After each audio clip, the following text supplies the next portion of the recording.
Thursday Night Tailgate, where the spotlight is always on the positive. Tune in Thursday night from 8 to 10 p.m. Eastern Time to hear your favorite NFL legends, players, and coaches sharing their stories. Now back to Chris and Bob. I wouldn't joke about anything else that happens here tonight. All right, now joining us here on Thursday Night Tailgate is former Cowboys and Dolphins offensive lineman Cory Procter. Let me give you some more background on Cory. He's from Gig Harbor, Washington, which is up there near Tacoma.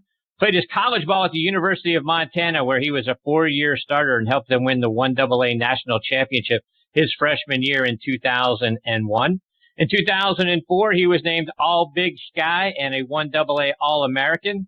He was an undrafted free agent signed by the Detroit Lions back in 2005, and he played in the league from 2005 to 2010 for the Lions, Cowboys, and the Dolphins. Cory's also a great drummer, plays in a metal band called Free Reign, and he's also climbed Mount Kilimanjaro with some of the members of the NFL Alumni Association and military veterans, which we are definitely going to be talking about, and we're honored to have him with us tonight here on Thursday Night Tailgate. Hey, Cory, Chris, and Bob, thanks for coming on the show. Hi, Cory. Fellas, what's happening? How are you tonight, Cory? Can you hear me? Yeah, we got you good.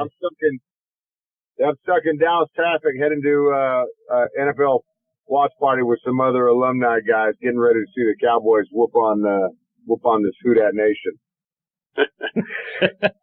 Good for you. Yeah. Cory, I want to start our time with you tonight by going back to your time at the University of Montana. So first of all, curious, how does a kid from Gig Harbor, Washington end up playing his college ball in Montana? You know, I had my niece my senior year of high school, and so I had a lot of the 1A schools dropped interest. The only one I ended up getting was from Idaho, who just moved down to 1AA. But I had a lot of the Big Sky conference schools come in, and I loved Montana already. We had been there fishing, vacationing with my dad and my brothers, but they were kind of the ones that stood out. It was special. I came in. Actually, my flight was canceled going in and going out. And they had an academic advisor who she delayed her skiing trip Saturday so she could go over what I was looking to do in college. And Coach Joe Glenn hung out at his house because my flight was canceled going out also. And it was just kind of the feeling and the authenticity of what Montana brought was what got me there. And it ended up being the best choice because we won a lot of games.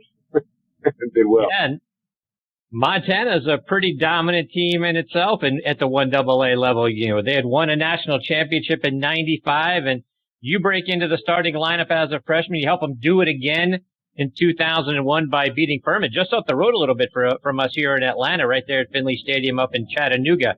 Pretty big defensive struggle, a 13-6 game. But walk us through, what do you remember about that national championship game? It was interesting because, I mean, that was 2001. That's when 9/11 happened, right? The trade, our World Trade Centers got hit. I mean, it was kind of a devastating, kind of a crazy blow to the season. Every football game that weekend was canceled and rescheduled. And we were actually scheduled to play Idaho that weekend, got rescheduled at the end of the game, ended up being a double overtime win. But we ended up being the winningest team in NCAA history at 15-1. Loss of Hawaii was our only loss, but that game was so cool because we had a lot of returning seniors. Thatcher Zalay was one of them. Johnny Montana, John Edwards was our quarterback. And the coolest thing was these were all guys, they might have had maybe one team shot in the NFL, and that was it, or none. And we had so many guys on that team that were just guys that like to fight. And I'm not talking about like bar fighting, but I'm like guys that like to get into a scrap and fight for something and put an effort in that everybody doubted them in. And that's what kind of classic Montana and a lot of 1AA schools have been, are undersized guys.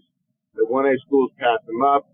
And finally, those schools are starting to get some looks in the draft and a lot more looks from scouts just because you see other guys in the league driving production like Wes Welker, Danny Amendola, these undersized guys, and proving they're real players in the league.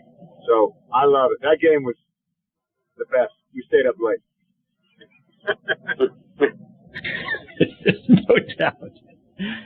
So, Cory, you end up being an undrafted free agent. You signed with the Lions. You spent some time on their practice squad until Bill Parcells and the Cowboys came calling, and you spent the last 5 games of that season in Dallas. So talk about, how did that come about? How did he come around and scooping you up? Well, Dallas is actually looking at me early on. Before I signed with Detroit, I was looking at 3 teams, Atlanta, Dallas, and Detroit. Because, Dallas had drafted 1 lineman at the time. Basically, they were all 3 that were interested in me, but we're looking at best chances to make the squad as a rookie, right? Undrafted free agent, you're trying to make the team.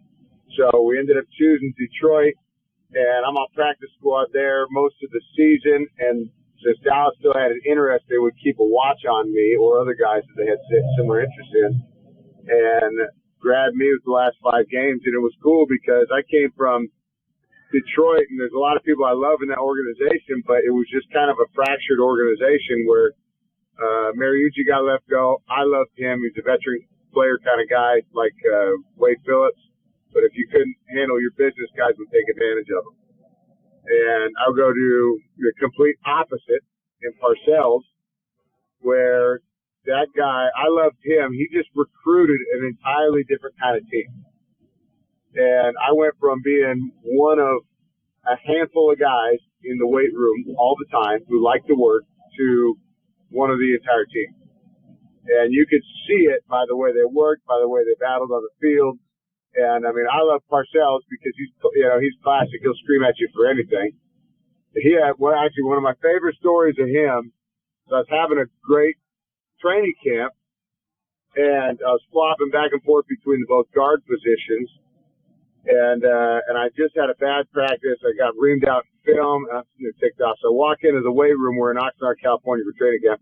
I walk into the weight room, and he's on the elliptical, right? And he's like, this guy needs a little more than the elliptical, is what I tell him sometimes. But that's neither here. But he's in there. He's the only one in the weight room with Joe Jurassic, our strength coach at the time, and he's not the most personable. So he goes, "What's going on, Grizz?"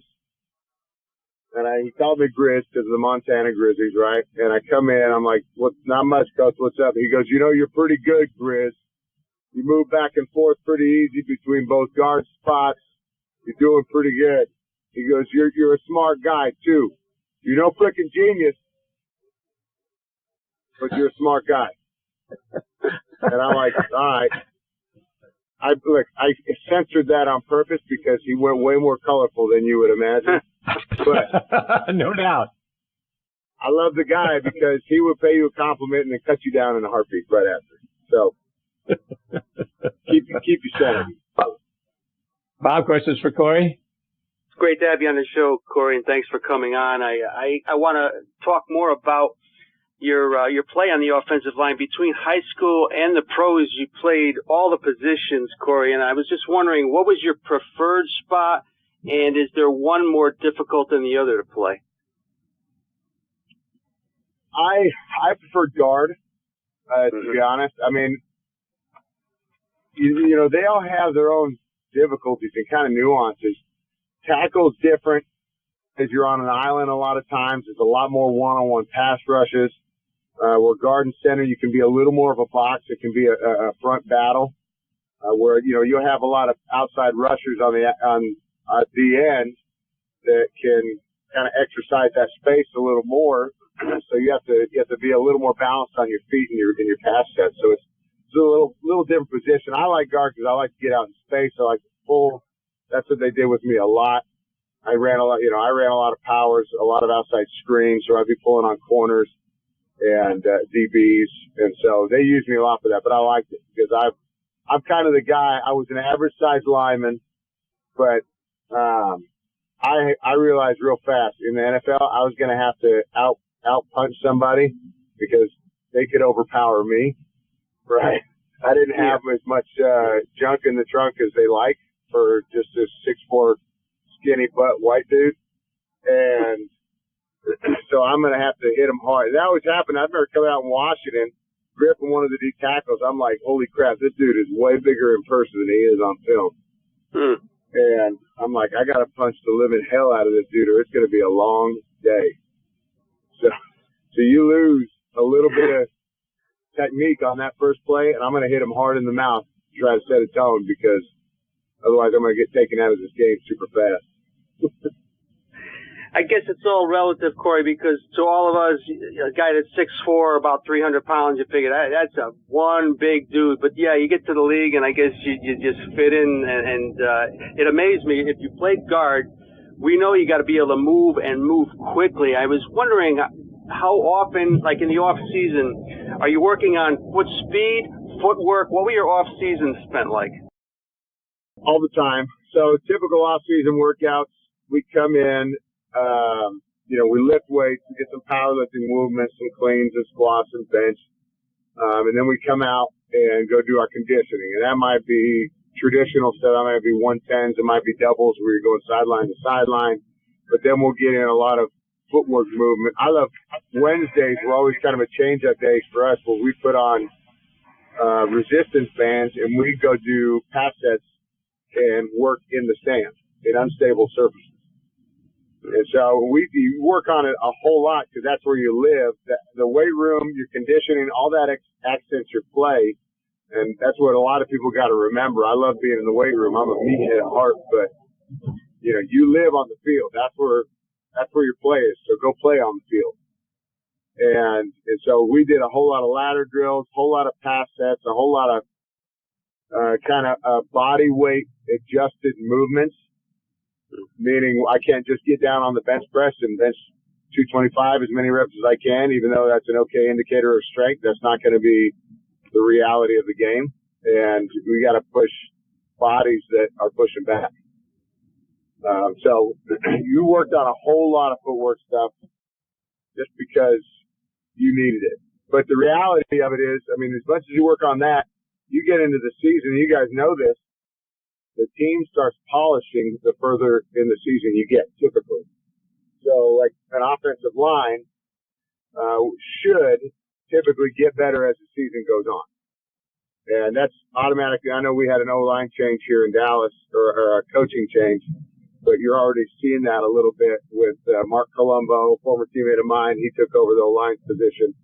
But you're seeing that with them a little bit where they're gelling more. You're seeing 3-yard runs turn into 6-yard runs and 12-yard runs turn into 24 just because you're gelling as a unit and you're opening up bigger holes.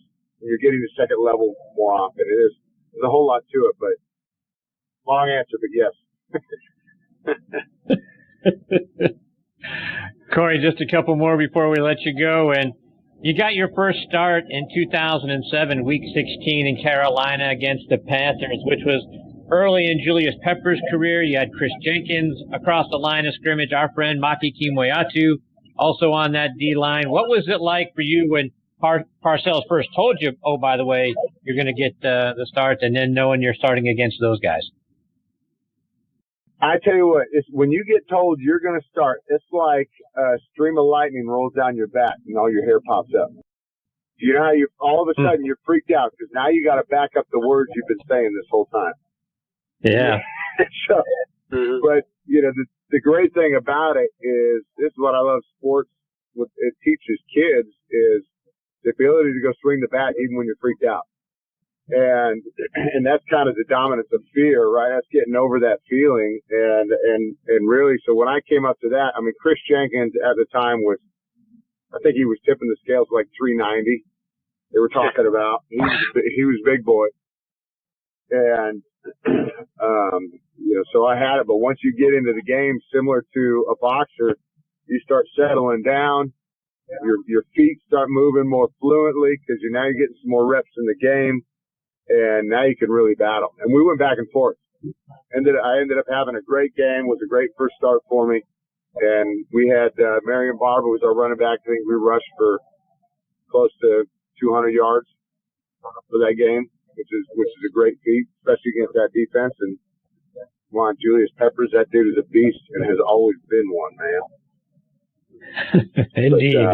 But it's awesome. It's a great feeling. It was a memorable game because I remember Parcells read us a letter the night before from one of his ex-players. One of his former players wrote to him just kind of calling him out on have fun with the game. You know, he basically told him, you look like a pissed off dude on the sideline constantly. Have fun, hug your players. And he ended up doing that. He ended up giving Flozell Adams a big hug even when he was pissed off.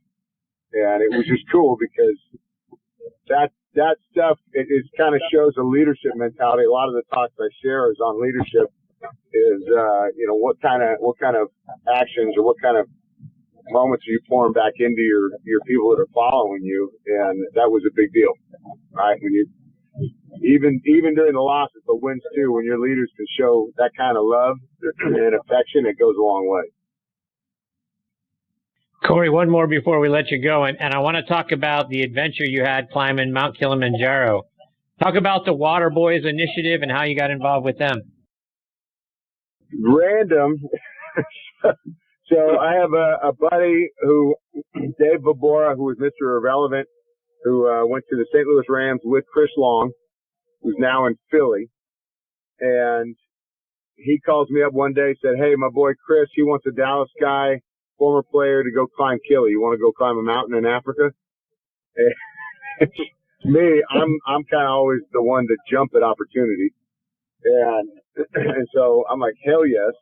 And they call me up, vetting me out a little bit because it's a selection process. So like, all right. I'm like, okay, what's the next step? And they go, hey, well, we're going to look at a couple other people. And I'm sitting there thinking, I'm like, I put on the sales role right away. I'm like, why do you need to talk to other people? We just hit it off.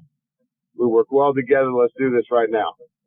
And they call me back the next day and like, all right, we're going to go with you. But we go to Kili, and this was one of the most amazing experiences of my life because go with Chris Long, we go with Nick Hardwood, go with a bunch of other former players, veterans who are on one leg, or Ivan Castro who's blind, and we're climbing this mountain and getting to see a part of the world that is not developed at all. I mean, I'm sitting there complaining about how many grams I got in my protein shake, and these guys are worried about finding one meal in a day. And so it ended up being a real powerful trip, and it was cool because I had never experienced altitude sickness before, but that is some real deal stuff, man. That is no joke. That I had to check myself real fast because I lost vision in my left eye. You feel like it's a really bad kind of drunk. You're on top of this mountain looking down in this crater, and off one side, you're like, man, I got to pull myself together. I got a wife and daughter at the house. So wow. It was amazing. I mean, it was just staying on side of this mountainside and getting to interact with, I mean, just the local people there, man. It's incredible. I'd encourage anybody who has never done something like that to go get out of America and go do something like that. It'll give you some perspective real fast. Cory, let our listeners know what you're doing now. Well, shoot, man, I got a couple. They got my investment company here in Dallas. It's really starting to roll. But my big thing I'm passionate about, man, is I do a lot of public speaking. I speak at a lot of conferences, faith-based, corporate, and really kind of share my values and lessons in the NFL and stuff, just like stories we're talking about right now. What's been able to happen in my life, and it's just been cool. So speaking of a lot of those, go visit my website, CoryProcter.com, my social media at Cory Procter, Twitter, Instagram, Facebook, all that jazz. I'm pulling up here right now. Apologize. Yeah, no worries. Cory, thank you so much for taking time out of your night to be a part of the show. You're fantastic. We hope you'll do it again sometime. Hey, thanks a lot, fellas. A lot of fun, Cory. Thanks. Take care, Cory. That is former Cowboys and Dolphins offensive line Cory Procter. Wow. That's some cool stuff, Bob. Great stories and climb Mount Kilimanjaro. What a great thing. Yeah, great guy. Great. Love his enthusiasm, Chris. Definitely a thrill seeker, and hopefully the next time he comes on, we could talk a little about his rock and roll background. Just love a guy with such an eclectic mix of interests, and so we thank him so much for giving us some time tonight. Yes, we do. All right, we've got our next guest, Tony Collins, hanging on the line. Going to get to Tony on the other side of this quick station break.